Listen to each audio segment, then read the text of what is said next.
Alrighty folks, you noticed over the last few videos that I have a new Glock pistol that I absolutely adore now that I know how to shoot it right. As you can see here, Glock 19, pristine condition, near mint. I probably only put about by now I've probably put about maybe 300 rounds through it. I look forward to putting 20,000 through it over the years without having to do anything, probably even more than that. Some people say you can shoot more than tens of thousands of rounds through it. Nonetheless, I want to do a video right now showing you how to reload 9mm ammo, because you know that I like to do that a lot for rifle ammunition. So we'll see how to do it with 9mm and pistol ammunition. I was going to do it with Tokarev, but it's hard finding components for that, and I'm just not going to do that right now. One of the things you'll notice is that 9mm Luger is in this kit that I have here, which is from Lee Loader. It's the small manual Lee Loader kit. One of the things you'll notice is this is a very easy round to reload.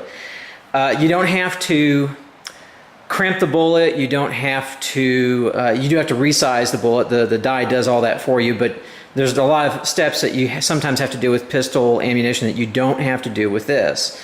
It's very forgiving. The dimensions are easy to work with. Let me just show you some of the bullets I have here. So far I've been using just commercial ammunition like this PMC, as you can see here, this 9mm Luger 115 grains jacketed hollow point, which is this bullet right here that you will see. And this is actually pretty accurate ammunition. I would highly recommend it if you want it, even if it's just for plinking when you can find it. So let's talk about a little bit about 9mm ammunition and whether or not you should do reloads. What it all boils down to is, the first question you're probably going to ask is it cost efficient? Should I reload 9mm ammunition to save money? And the answer is probably.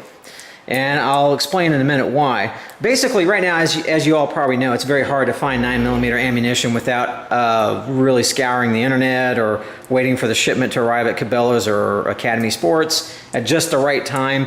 So it's out there. Some folks, like Cheaper Than Dirt, are frankly price gouging and have artificially raised the price of 9mm ammunition to control the supply or to control the demand so that the supply can catch up over time. Whatever the case may be. So you may ask, if I can get this ammunition for 30 cents a round or less, should I reload? Possibly. Let's look at all the components that are going to be used for this process.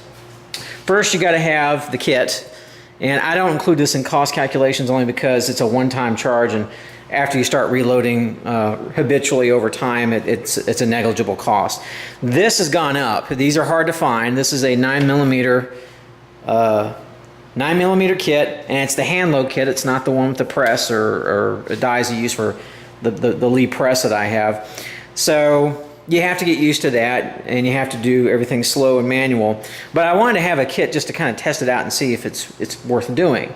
So this kit cost, it went up in price, and it costs probably about $35 now. You used to be able to get them for like $19.95. Anyway, aside from that, you need your components, and I have mountains of brass here. These are just the 5 rounds I'm going to reload this time around. I have hundreds of 9mm brass of various kinds, Remington, PMC, you name it. Bitterroot Valley, which I found out uses once fired brass anyway, so that also comes in a myriad of types. Don't have to really worry about that. Essentially, that's free. There's no cost on that. So really, your 3 components after that are your bullets, your primers, and your powder. Now this blue dot powder I got from Gun Masters here down the road in Plano. It's $25.95, and it's 1 pound of powder, or 454 grams. When you do the math on that, that comes out to about 857 reloads of 9mm ammunition. So that's a lot. That's a lot of powder, or it's a lot of ammunition you reload with this powder. Thankfully, that translates to a unit cost of about 3 cents a bullet. Then I got this ammunition here. This is 9mm 356. Usually it runs between 355 and 356, so it's a slightly larger diameter round, but it should be good. 115 grain round nose.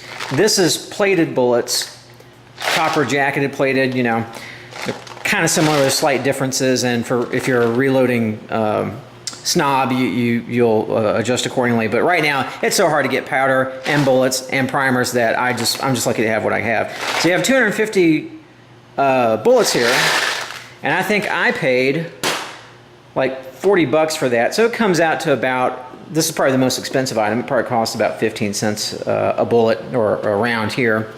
And then these primers I got from the Oklahoma Full Auto Shoot. There was a guy there selling ammunition, and it turns out he had some components, not many, but he had tons of primers. So I bought 1,000 of these for 40 bucks. So that comes out to, you know, 4 cents a round.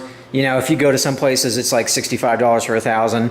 So that comes out to 6.5 cents records. But so we can pull it up here. Once you do all the math and add it up, it comes out to a unit cost of about 22 cents a round.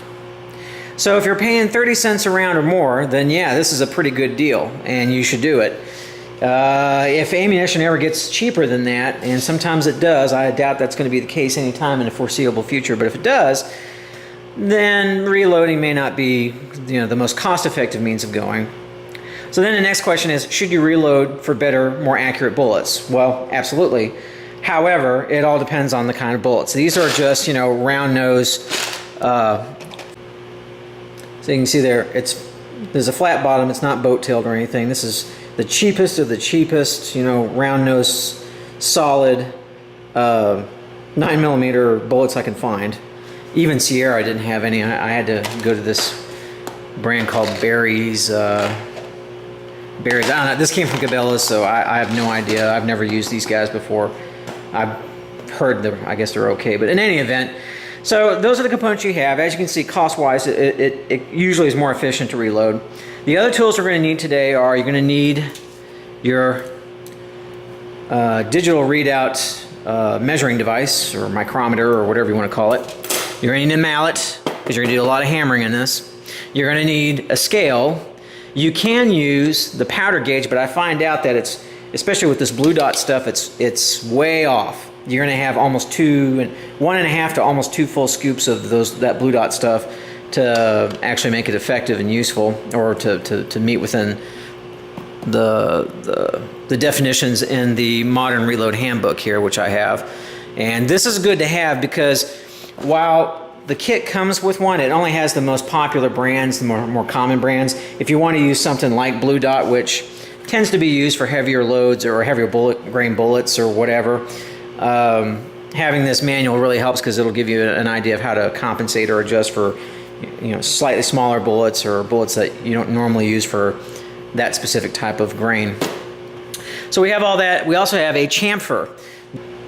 This is a nice little tool you should always have that you use so that you can stick into the case like that and basically clean it out a little bit. It makes a big difference when you're putting those bullets in there, especially when they're not boat-tailed, because you'll find that a lot of times you put them in there, they'll get a little crooked off-center. Shouldn't affect performance, but you know, you want to get it as centered as possible on the first try. Okay, so we have a kit, we have our materials, we have our components. Let's get started.